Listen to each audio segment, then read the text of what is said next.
can build, then housing is not affordable. Rents.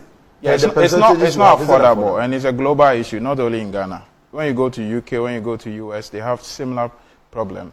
But we should have a national housing policy that defines or that supports the people within the low income bracket, right? Yes. So when you talk about social housing, you mentioned one of the government programs, the dental SNIT flat. It's very affordable.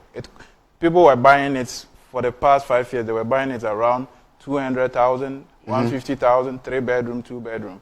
You get it? Now, so if you leave affordability in the hands of private developers, you have to ask a question. What is their source of funding?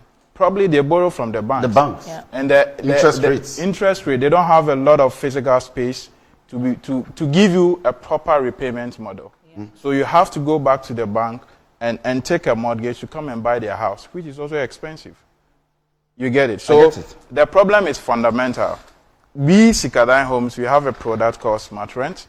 We help renters to pay monthly. So it's a non-loan policy that enables renters to pay monthly. But back to the question, the problem is systematic. It's a national problem. We can only address it if government has a poster. They should have a national housing policy. I think they have. There is one currently before Parliament. Yes, and currently they want to amend the Rent Act. Yes, that's the Rent Act I'm talking about. To empower renters to pay monthly, thereby shifting power from the landlords to the rent control department. It's going to be difficult. But is that not within the existing act? That's 6 months. It's about the enforcement of the law. Yeah, that's 6 months. I mean, if we pass the new act or we do the amendment and the situation still remains the same. It won't change if the rent control is not empowered. Exactly. The last time I did some stories on the rent control, they don't even have the staffing.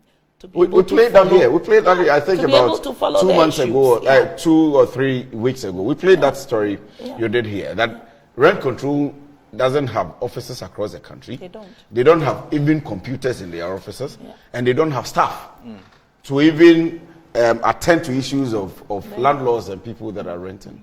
So there are problems. We should look for solution, and the solution have to come from a national perspective.